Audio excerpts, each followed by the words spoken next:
Abramos nuestras Biblias en el capítulo 8 del libro de Romanos, comenzando en el verso 28. Vaya lugar, ¿verdad? 28 al 30. Al principio dije, oye, es poquita la porción que vamos a reflexionar y meditar y conversar. ¿Por qué digo conversar? Chicos de Bolivia que nos acompañan por primera vez y todos los que generosamente nos acompañan. Como parte de la enseñanza, tenemos un tiempo de conversación, donde tu perspectiva es muy importante porque unos aprendemos de otros. Junto con todos los santos, como dice el libro de Efesios, podemos entonces tener una revelación del amor, de las dimensiones del amor de Dios, su profundidad, su altura, su anchura. Entonces, tenemos como parte de la enseñanza esta conversación. Al final de esta meditación, vamos a partir en grupos y tu participación no solamente es bienvenida, es muy deseada. No es una casualidad que estés con nosotros. Queremos escuchar tu perspectiva. ¿Te parece bien? Muy bien. Dicho esto, Romanos 8, comenzando en el verso 8. ¿Me acompañan a dar lectura a estos tres versos, por favor? Y sabemos, y sabemos que a los que aman a Dios, todas las cosas les ayudan a bien. Esto es, a los que conforme a su propósito son llamados. Porque a los que antes conoció también predestinó, para que fuesen hechos conformes a la imagen de su Hijo, para que Él sea el primogénito, quien tiene la preeminencia entre muchos hermanos. Y a los que predestinó, a esos también llamó, y a los que llamó, a esos también justificó, y a los que justificó, a estos también glorificó. Tres versos, pero vaya sustancia ahí en lo que muchas personas identifican como el clímax de la argumentación de Pablo, donde Pablo se dedica, como es su costumbre, con estos pequeños conectores, a explicar este quizás misterioso u obscuro texto de la semana pasada. Recordemos que en el app también están las enseñanzas. Si lo perdiste, puedes ir al app y escuchar la enseñanza de estos versos 22 al 27, que son parte de este contexto donde está este, déjame decirlo así, glorioso texto. Te leo una introducción, si me permites, que escribí. Reflexionando en esto, pienso, ¿cómo nos cuesta trabajo a los cristianos entender cómo es que un Dios tan precioso y misericordioso como el Dios del universo, el Padre de nuestro Señor Jesucristo, pueda permitir que exista todavía tanto dolor en el mundo?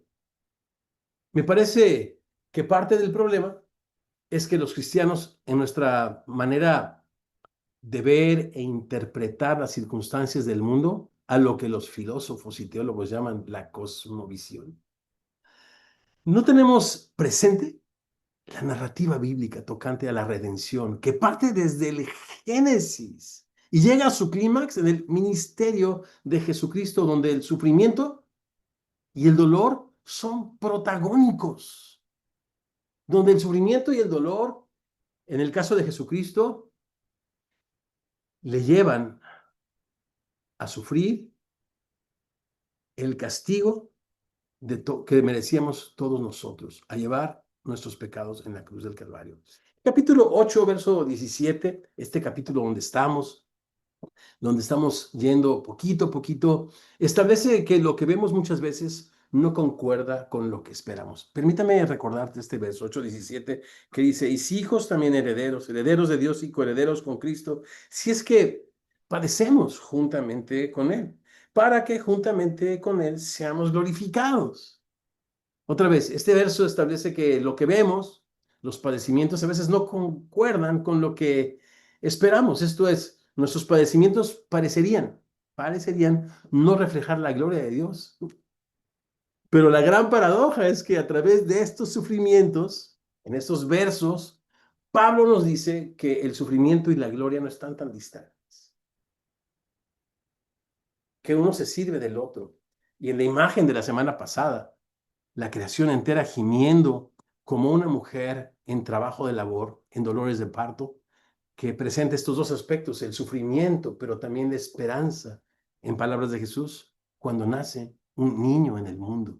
Este sufrimiento en el presente, en los discípulos, no es otra cosa sino el anuncio de un día glorioso en el que Jesús será manifestado. Entonces, estos versos y este lugar donde estamos meditando y reflexionando establece esto, que el sufrimiento y la gloria no son tan distantes. Es una realidad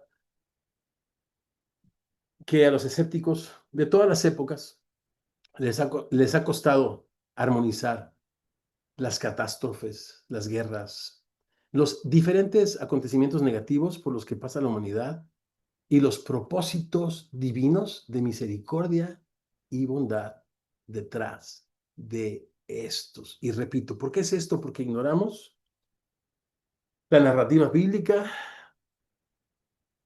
cuando por el pecado de un hombre pasa la muerte a todos los hombres por cuanto todos pecamos y donde la creación misma recibe una sentencia de vanidad, no por su propia causa, sino por causa del que la sujete en esperanza, donde el Señor llama a un hombre, a Abraham, en cuya simiente Jesucristo, Él se propone restaurar y redimir lo que está en el cielo, lo que está en la tierra, debajo de la tierra. Eso dice Colosenses capítulo 1. Entonces, y en ese proceso de redención, Jesucristo tiene un papel fundamental, es la piedra angular, pero Él muestra toda la gloria del Padre lleno de gracia y de verdad a través, otra vez, del sufrimiento, de la injusticia y del dolor. Y es así como los discípulos de Jesucristo somos llamados a extender el reino de Dios en medio de un mundo roto que no le conoció, sino pues no le hubiese crucificado, dice el Nuevo Testamento. Muy bien. Estos tres versos, yo solamente quiero poner algunas como claves de una lectura para que los estudiosos, como dijera, bueno, no lo dice así Daniel, los impíos procederán impíamente, pero los justos resplandecerán como la luz del firmamento. Como dijera Stevie Wonder, los predicadores pues que prediquen y los estudiosos pues que estudien, ¿no? Voy a dar las claves nada más para que los que estudian sigan estudiando, sigan investigando si estas cosas son así. Y yo he titulado esos tres versos una breve reflexión antes de ir a conversar y escuchar perspectivas y ser edificados unos por otros. Para sus hijos es el nombre de mi reflexión, pequeñita. En primer lugar, Dios tiene un propósito, verso 28. Para sus hijos Dios tiene un propósito. En segundo lugar, para sus hijos Dios tiene un plan, verso 29. Y en tercer lugar, para sus hijos, verso 30, Dios tiene un proceso. Dios tiene un propósito, verso 28, Dios tiene un plan, verso 29, Dios tiene un proceso, y repito, son pies para traer una reflexión, claves de lectura, animarles a seguir estudiando, a seguir investigando, y un pie para poder conversar y ser edificados mutuamente. Muy bien, tiene un propósito. Sabemos que a los que aman a Dios, todas las cosas les ayudan a bien, esto es, a los que conforme a su propósito son llamados. Me gusta esto de y sabemos, porque ya Pablo, y lo enfatizamos también la semana pasada, nos habla, o mejor dicho, les habla a los romanos de cosas que para ellos son ciertísimas, y sabemos, y sabemos, y sabemos. En el capítulo 6, hablando de la resurrección, lo menciona en el verso 3, no saben todos los que hemos sido bautizados en Cristo. Son cosas que son ciertísimas para los creyentes. En este caso, la resurrección de Jesucristo. La semana pasada sabemos que la creación gime aún, eso es más que evidente. Pero Pablo dice, está en un proceso de dolores de parto, ¿no? Y hoy nos trae otra cosa que debería ser del conocimiento de los discípulos. Y sabemos que los que aman a Dios, todas las cosas les ayudan a bien. Esto es, a los que conforme a su propósito son llamados. Muy bien.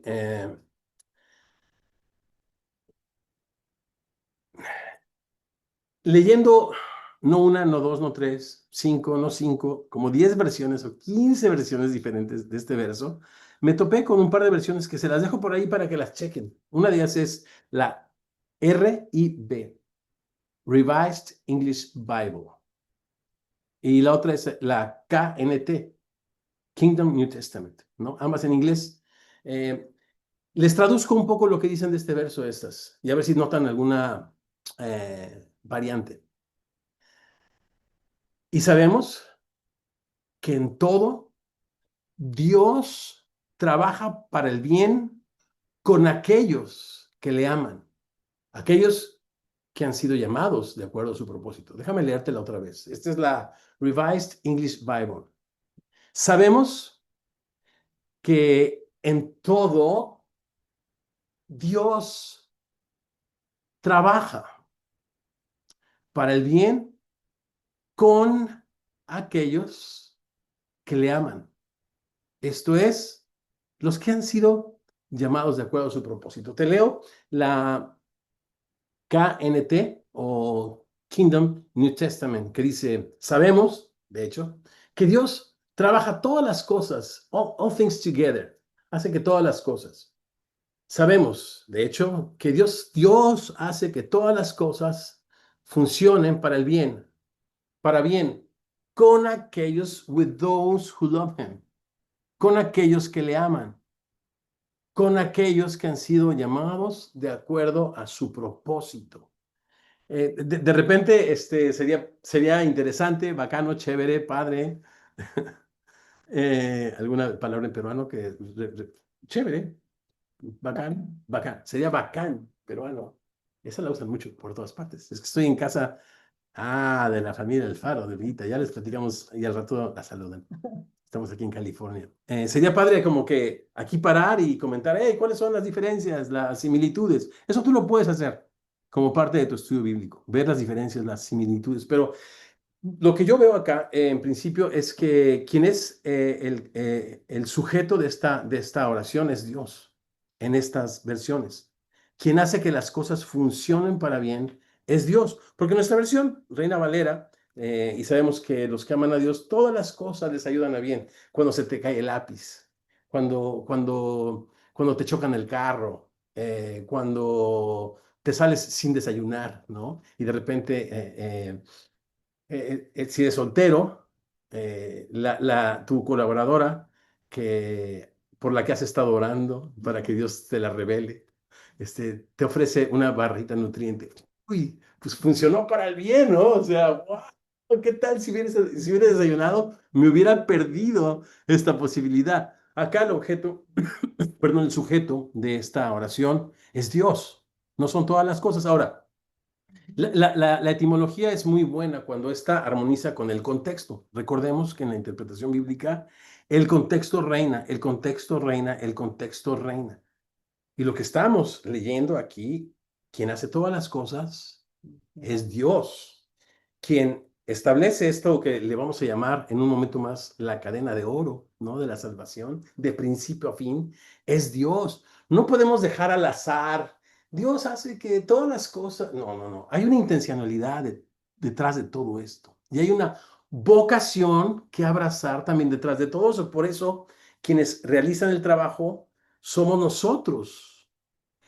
Y nosotros sabemos que en todas las cosas Dios hace que las cosas trabajen para bien con aquellos que le aman, que han sido llamados de acuerdo a su propósito. Con este verso pudiéramos pasarnos no el resto de la tarde, el resto de nuestra vida, que es amar a Dios. En los términos del Shema, pues amar a Dios es lo más importante, es el mandamiento más grande. El punto es de que nadie, dice Romanos, busca lo bueno, esto es la gloria de Dios. No hay justo ni siquiera uno. Y Juan dice que nosotros le amamos porque Él nos ha amado primero. Y también nos ha dicho Romanos que Él ha derramado su amor por el Espíritu Santo, por el cual nos ha dado. Jeremías nos dice que somos parte de un nuevo pacto, no de letras, sino de espíritu. Dios pone Filipenses 2, el querer como el hacer por su buena voluntad, ¿no? Es finalmente Dios el que hace todas las cosas. O sea, no podemos atribuirle claro, iba a decir la providencia, ¿no? Pues teológicamente, por supuesto, porque entonces la providencia, al final, ¿quién está? Dios, Dios. Y hay un maravilloso libro en la Biblia. ¿Cuál es? ¿Lo recuerdan? Esther, aquí tengo mi super apuntador celestial enfrente de mí, guapísimo, de ojo verde. Esther, efectivamente, Esther nos habla de que aun cuando Dios no se ha mencionado en un libro de la Biblia, Él es el gran protagonista, el alfa, el omega, el principio y el fin. Por eso me gustan estas versiones. Yo no tengo la estatura teológica, académica para decir, estos están en lo correcto y estos están... Al final del día, todas las traducciones, de una o de otra manera, en mayor o menor medida, son interpretaciones, ¿no? Entonces, por eso es importante revisar muchas de ellas, todas las posibles, y me gusta esto de que sea Dios aquel que lleva a cabo la acción y nosotros quienes colaboramos con Dios para que efectivamente las cosas trabajen de acuerdo a su propósito. ¿Y cuál es el propósito de Dios? Déjenme leerles, chicos, el verso 17 y en adelante otra vez, si somos hijos, también herederos de Dios. Dios ha considerado dentro de sus propósitos eternos adoptarnos como sus hijos, porque Él ha recibido como herencia, Salmo 2, todas las naciones. Y nosotros como herederos tenemos no solamente el privilegio de ser sus hijos, como dice Juan, 1 de Juan capítulo 3, verso 1, sino la gran responsabilidad, como dice Romanos 8, de ser sus hijos, herederos. Porque si somos herederos y coherederos con Cristo, lo somos si es que padecemos con Él, para que juntamente seamos con Él glorificados. Dice el 18, porque tengo por cierto que las aflicciones del tiempo presente no son comparables con la gloria venidera que en nosotros ha de manifestarse. Allí hay un propósito en todo. Porque el anhelo ardiente de la creación es aguardar la manifestación de los hijos de Dios, porque la creación fue sujetada a vanidad no por su propia voluntad, sino por causa de aquel que no solamente emitió una sentencia en Génesis 3 en contra de ella, sino también emitió una promesa que la simiente de la mujer Cristo aplastaría en la cabeza a la simiente de la serpiente, cosa que sucedió en la cruz del Calvario cuando Jesucristo exhibió a principados y potestados y triunfó sobre ellos públicamente en la cruz. Hay un propósito, claro que sí. Y también la creación misma será libertada de la esclavitud de corrupción. Oh, entonces no va a ser destruido el mundo. Y esto del fin del mundo, bueno, esa es la manera ligera. Podría decir más, pero déjenme, lo dejo en ligera. Esa es la manera ligera en la que los cristianos podemos hablar. Pero eso no dice la Biblia. La Biblia dice que la creación será libertada de la esclavitud de corrupción a la libertad gloriosa de los hijos de Dios. Porque sabemos que toda la creación gime, dice, y aún está con dolores de parto hasta ahora. Y no solo ella, sino que nosotros también gemimos dentro de nosotros mismos. Tenemos las primicias del Espíritu Santo. Nosotros también gemimos esperando la redención, la adopción. Interesante. Estos versículos nos platican que hay un ya.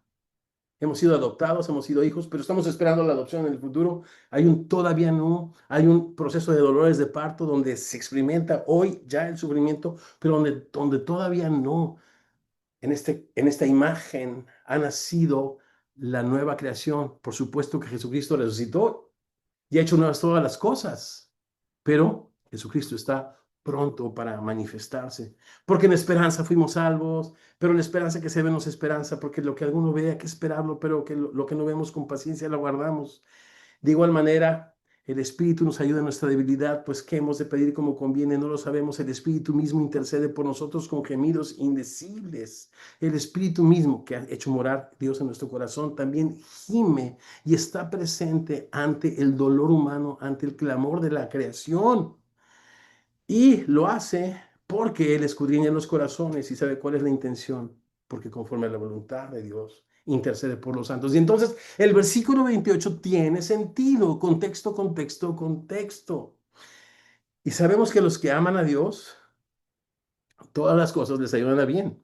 Déjame leerte esto. Sabemos que en todo Dios trabaja con aquellos que le aman para que las cosas funcionen de acuerdo a su plan y su propósito eterno. Te mentiría si no te digo que me encanta.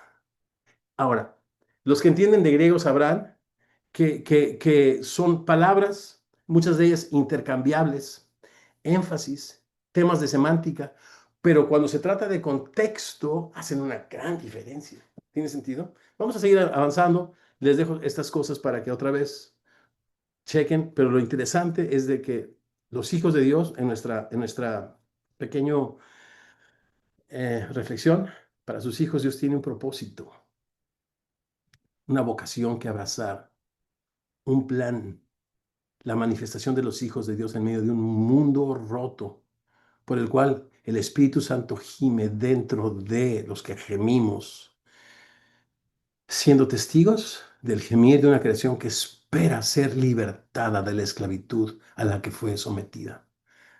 ¡Wow! ¡Wow!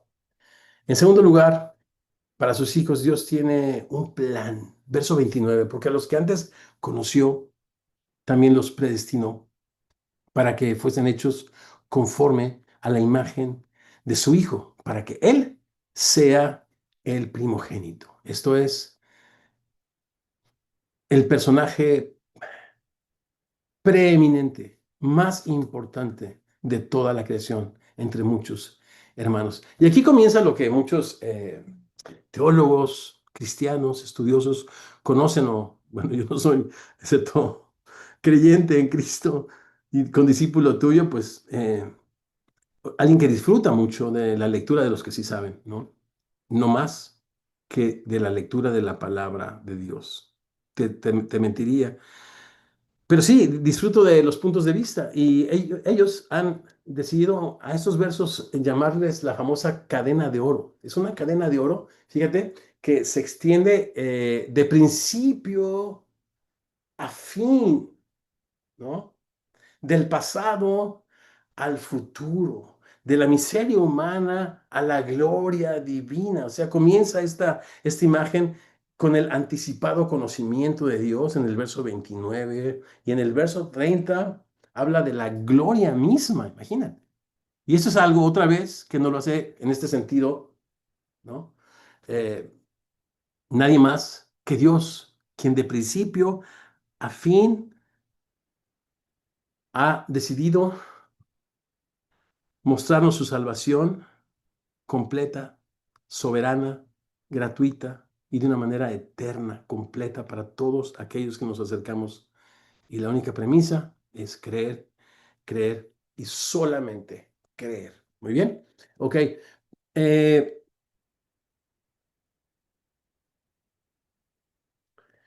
Lo interesante en el verso 29 es que hay una interrupción, ¿te das cuenta? O sea, él comienza hablando acerca de la cadena de oro, repito, que corre de pasado a futuro, de la justicia y la miseria humana y la justicia divina, pues a la misma gloria. Decide hacer una interrupción para que ninguno de nosotros se extravíe. Pablo interrumpe esta cadena para establecer con toda precisión el rumbo de la misma y para decirnos con toda claridad esta cadena ¿a dónde se dirige? ¿A dónde va esto? O mejor dicho, hacia quién apunta. Y apunta a Jesucristo, a ser conformados a su imagen. Eso es lo que dice, ¿verdad? Nos conoce, nos predestina para que fuésemos hechos conformes a la imagen de su Hijo, para que Él sea el primogénito entre muchos hermanos. Me llama mucho la atención esto. Mientras hemos leído Romanos, algo que hemos visto es que cada que se menciona al Hijo de Dios, se menciona en un contexto de sufrimiento, de sacrificio y de amor. Sufrimiento, sacrificio. ¿Dónde lo leíste, Héctor? En mi Biblia. Solamente en mi Biblia. ¿Recuerdas? Desde el principio es que se menciona al Hijo de Dios, ¿te acuerdas? El Evangelio, capítulo 1, verso 3, acerca de su Hijo, nuestro Señor Jesucristo, que era del linaje de David, según la carne, que fue declarado otra vez Hijo de Dios con poder, según el Espíritu de Santidad, por la resurrección de entre los muertos. Aquí implica la muerte de nuestro Señor por nuestros pecados y su resurrección de entre los muertos, por quien, dice Pablo, pues recibimos el apostolado. En el capítulo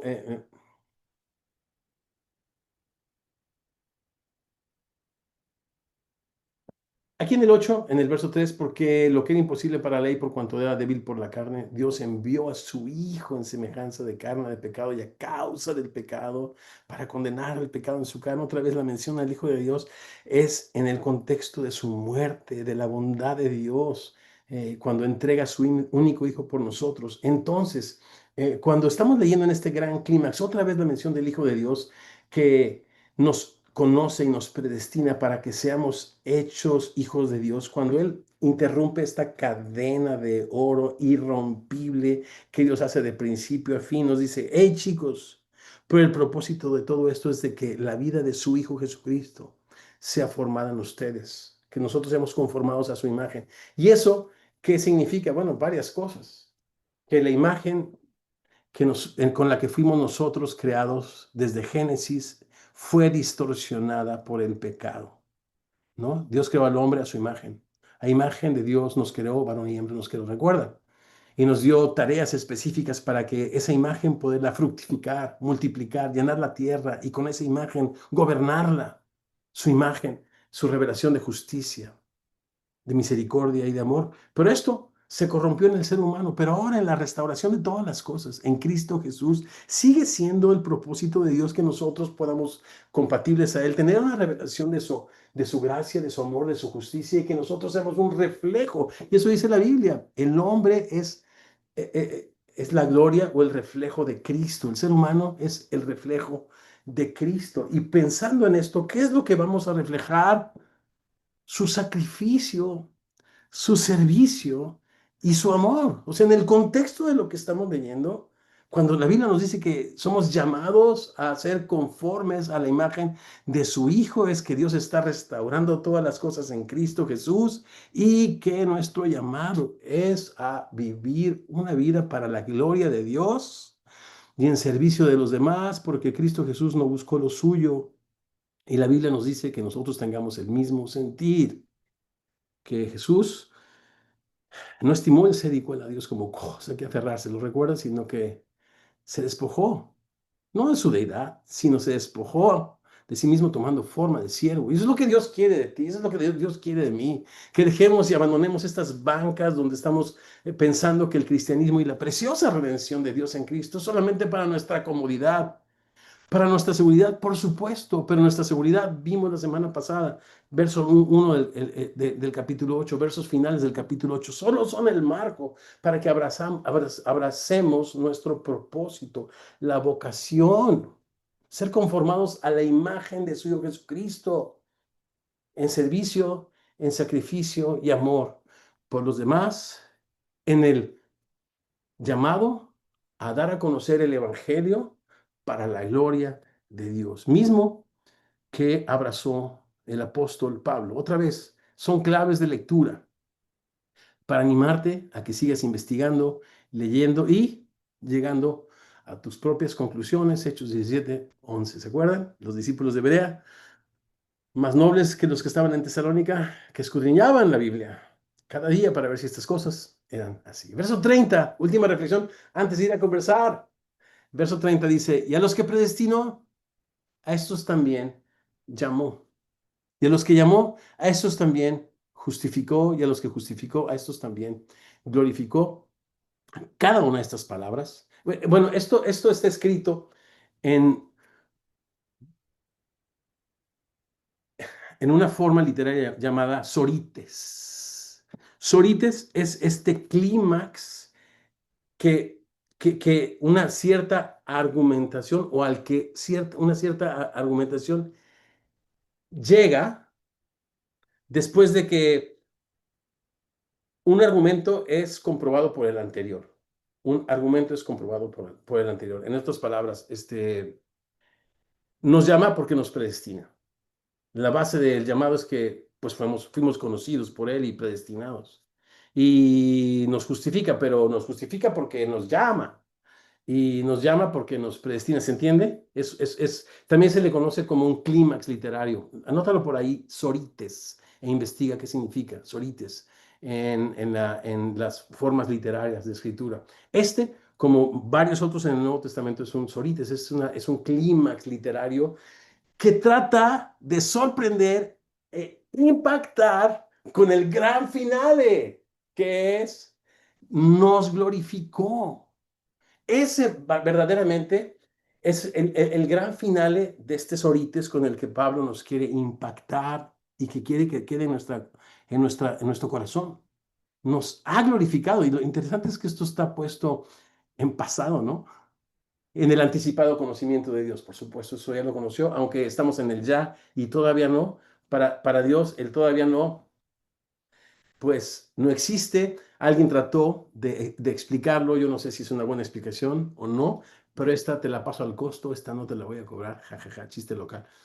Imagínate que un hombre desde su altura ve un caminito de hormigas y a ese caminito de hormigas al final le puso una trampa pues para exterminarlas de su casa, ¿no? Y entonces él ve que la hormiga 3 está siguiendo a la hormiga 500,000, ¿no?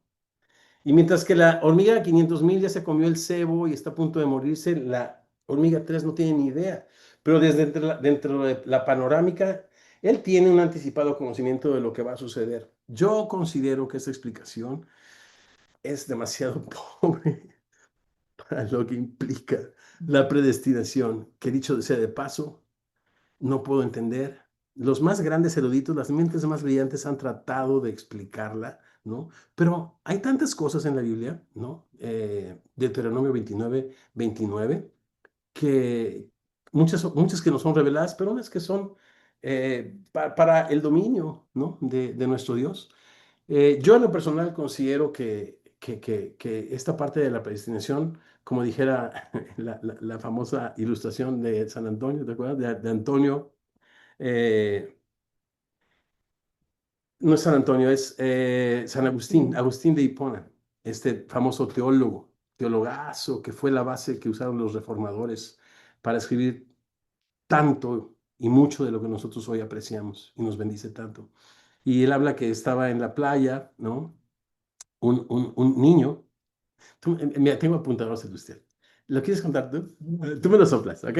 Tú me lo soplas. Muy bien, es esto. Estaba un niño en la playa tratando de meter el agua del mar en un cantarito pequeño, en una jicarita, digámoslo así, natural, ¿no? De un coco.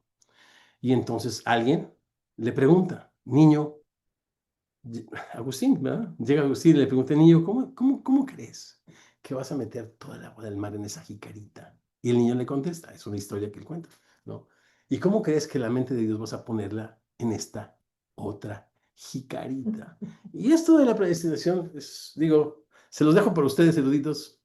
Pero lo que yo considero acá, en este Sorites, es que Dios nos quiere hablar de la maravillosa gloria de Dios en esta tensión del ya, pero todavía no, donde el llamado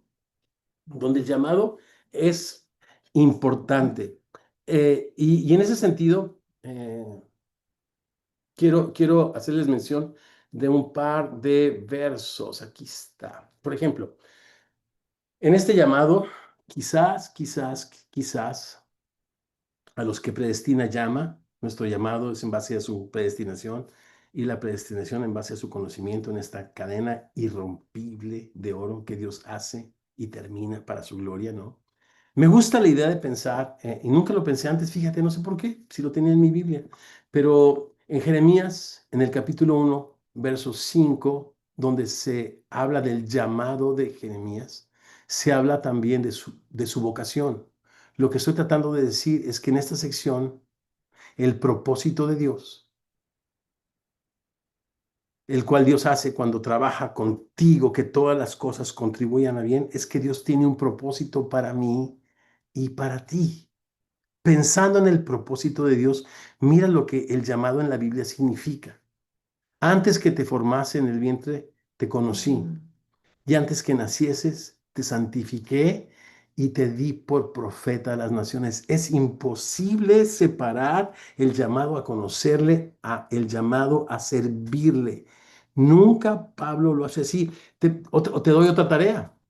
Hechos 26, uno de los lugares donde Pablo comparte su testimonio, platica su historia. Dime, ¿el énfasis está en conocer a Dios o en servirle? ¿Pudieras hacer una línea entre esas dos realidades? Mira lo que dice Pablo en Gálatas 1, versos 15 y 16. Cuando agradó a Dios, que me apartó desde el vientre de mi madre y me llamó por su gracia a revelar a su Hijo en mí, para que le predicase a los gentiles. Oh, yo pensé que Dios me llamaba pues para que mi vida fuese color de rosa, fuera mejor y fuera al cielo. Pues te platicaron otra historia, porque esa no es la historia de la Biblia. Dios te llama para que le sirvas, para que le des a conocer. Y eso, en el ya, no en el todavía no, porque sabemos que no somos, que seremos como Él es. No somos todavía, primera de Juan, ¿verdad? Como, como hemos de llegar a ser, pero un día seremos como Él porque veremos tal como Él es, en el cumplimiento de todas las cosas, pero en el ya, esto de ser glorificados es darle a conocer, es sumarnos a la tarea de llenar la tierra de su gloria, es portar la imagen de Jesucristo en servicio, en sacrificio y en amor para su gloria y en servicio a los demás. Es una vocación cristiana. Te leo otra vez Gálatas 1, 15 y 16. Pero cuando agradó a Dios, que me apartó desde el vientre de mi madre y me llamó por su gracia a revelar a su Hijo en mí, para que yo le predicase entre los gentiles, ¿para qué el Señor le llamó y para qué el Señor reveló a su Hijo en él? Para que le predicase entre los gentiles. No consulté enseguida con carne, etcétera, etcétera, etcétera, etcétera. Por esa razón, dice acá en el Sórites o en la explosión máxima, ¿no? De esta argumentación, la gloria de Dios. Recordemos lo que Romanos nos ha dicho acerca de la gloria de Dios. Les llevo por un par de pasajitos y vamos a nuestra conversación. ¿Les parece? El primero está, como sabemos, en el capítulo 5, versos del 1 al 2.